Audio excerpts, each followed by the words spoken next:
Hello friend, कैसे हैं आप? आपके अपने यूट्यूब चैनल पर मैं रवि आप लोग का बहुत बहुत स्वागत करता हूं। दोस्तों, एनसीईआरटी क्लास 6 का यह हिस्ट्री का है। आज हम लोग अध्याय 6 में पढ़ेंगे।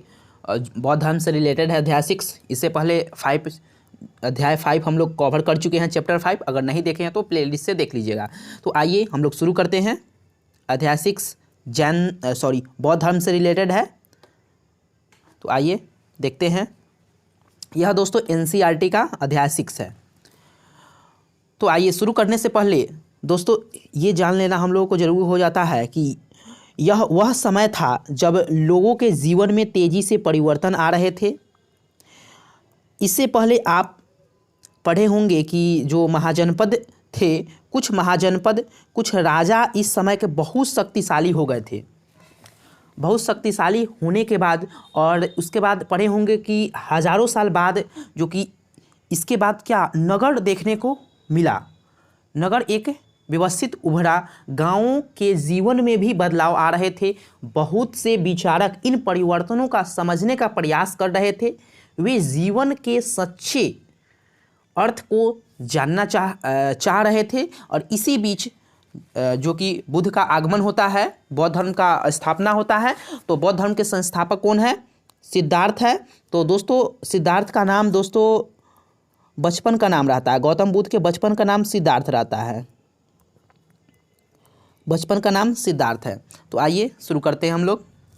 उनका दोस्तों जन्म लगभग आज से 2500 वर्ष पूर्व हुआ था, यानी ईस्वी पूर्व हुआ था एनसीईआरटी के अनुसार। अगर बात करें एग्जैक्ट तो 563 बीसी में, यानी ईसा पूर्व में गौतम बुद्ध का जन्म हुआ था। दोस्तों कहाँ पे हुआ था? कपिलवस्तु के लुम्बिनी में, जो कि आधुनिक नेपाल में पड़ता है। दोस्तों गौतम बुद्ध को लाइट ऑफ एशिया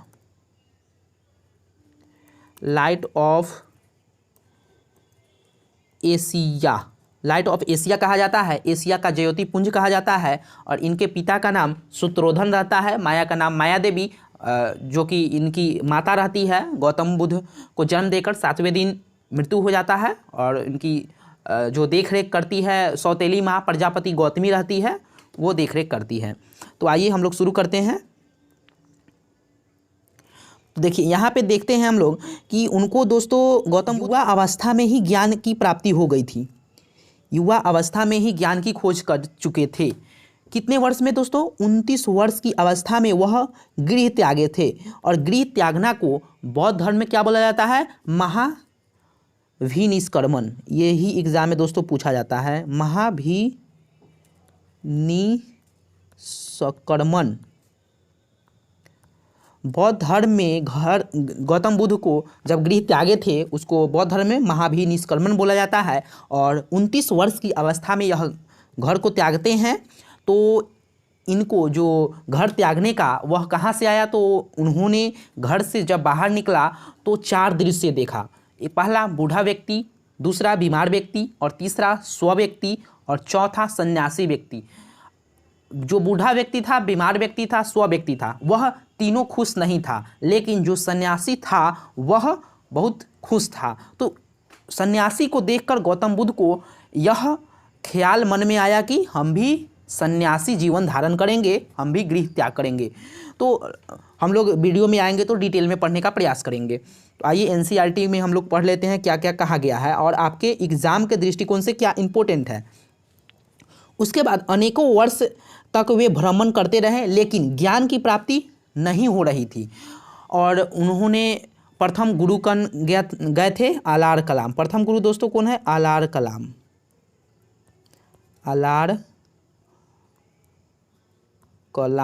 प्रथम गुरु का आलार कलाम नाम है।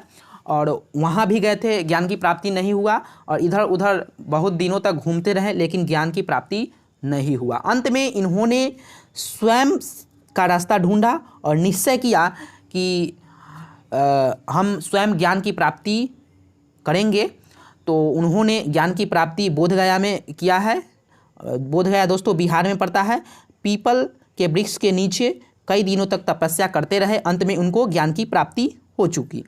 दोस्तों 29 वर्ष में वह घर से निकले थे और 35 वर्ष में इनको ज्ञान की प्राप्ति हो जाती है और 29/6/35 यानी 6 वर्ष में इनको ज्ञान की प्राप्ति हो जाती है। ठीक है, उसके बाद हम लोग नेक्स्ट वीडियो में पढ़ेंगे जैन धर्म के बारे में, तो वो लोग हम लोग उसमें डिटेल से पढ़ेंगे। तो उनको ज्ञान की प्राप्ति बोध गया में होती है और होता है, और उसके बाद उनको क्या बोला गया, बुद्ध कहा गया। इससे पहले दोस्तों बचपन का नाम सिद्धार्थ है, उसके बाद गौतम नाम पड़ता है, और जब ज्ञान की प्राप्ति हो जाता है तो उनका नाम गौतम बुद्ध हो जाता है, गौतम से बुद्ध।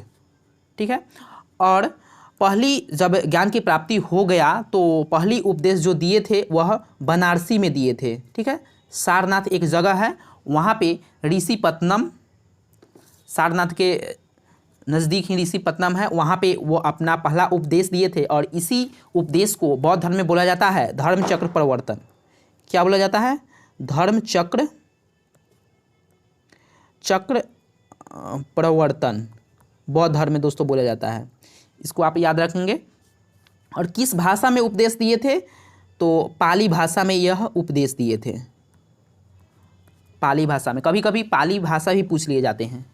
चलिए, उसके बाद दोस्तों गौतम बुद्ध को मृत्यु की बात करें तो यूपी में मृत्यु होती है।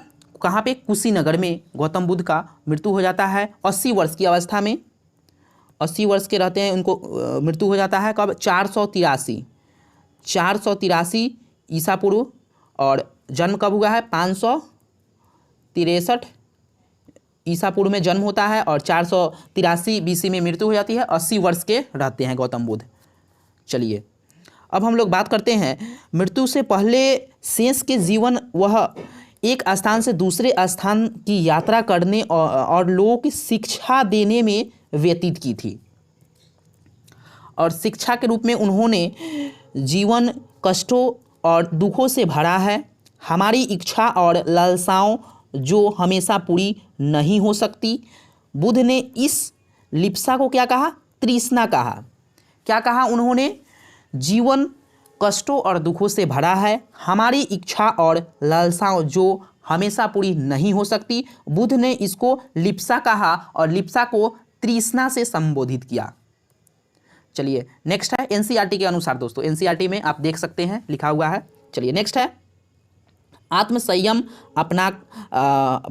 अपनाकर हम ऐसी लालसा से मुक्त पा सकते हैं। इन्होंने रास्ता भी दिया, इसको आत्मसंयम बनाकर आप इसको से मुक्ति भी पा सकते हैं। उन्होंने लोगों को दयालु होने की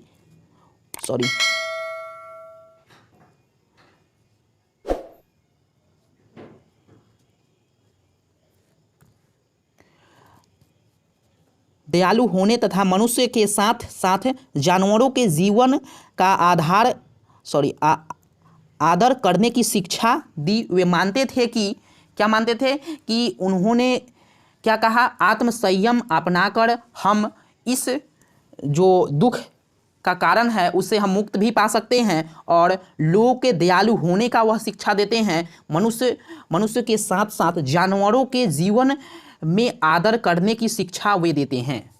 ठीक है, और इतना ही नहीं, उन्होंने मृत्यु के बाद का जीवन इस विश्व में कुछ तो ऐसा है कि अस्थाई और जो मृत्यु के बाद बच जाता है। इस जीवन में कुछ ऐसा है जो अस्थाई है और मृत्यु के बाद बच जाता है। उन्होंने इसका वर्णन आत्मा तथा ब्रह्मा अथवा सर्वमय आत्मा के रूप में किया है। वे मानते थे कि अंततः आत्मा तथा ब्राह्मण एक ही है, आत्मा तथा ब्रह्मा जो है एक ही है।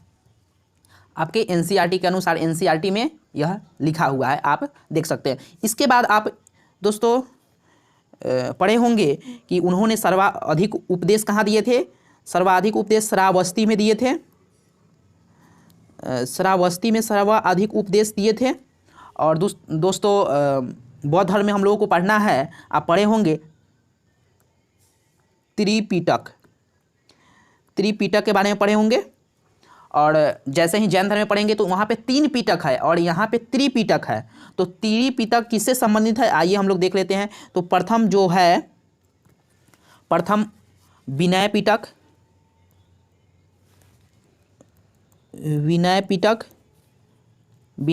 दूसरा सूत पिटक और तीसरा अभिधम पिटक, अभिधम पिटक। जो विनय पिटक है, विनय पिटक को मानने वाले उपाली हैं। उपाली विनय पिटक के शिष्य हैं, उपाली। और उपाली दोस्तों मानते हैं नियम को, मानते हैं नियम को उपाली मानते हैं। और सुत पिटक का जो शिष्य है, सुत पिटक आनंद है, आनंद। और आनंद मानते हैं, उपदेश में विश्वास रखते हैं, उपदेश में विश्वास रखते हैं। और अभिधम पिटक के मानने वाले मोगलीपुत्र हैं, मोगलीपुत्र। और यह दर्शन में विश्वास रखते हैं।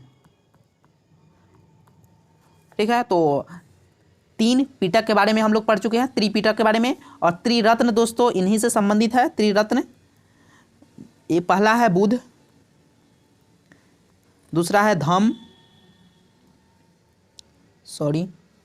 धम, और तीसरा है संग। तो आप इसको याद रखेंगे। और भी दोस्तों आप याद रख सकते हैं कि गौतम बुद्ध के समय अनुयायी शासक कौन थे। तो अनुयायी शासक के रूप में बिंबिसार थे, प्रसेनजीत थे, उदयन थे। तो ये उस समय के अनुयायी शासक थे। ठीक है, और तो दोस्तों यह वीडियो कैसा लगा हमको जरूर कमेंट में बता सकते हैं। और एनसीईआरटी में दोस्तों आपके लिए इतना ही फैक्ट है जो कि आप याद रख सकते हैं। और जब हम लोग वीडियो में आएंगे तो वहाँ पे डिटेल में पढ़ेंगे। तो चलिए दोस्तों हम लोग फिर नेक्स्ट वीडियो में मिलेंगे। Thank you so much. जय हिंद, जय भारत।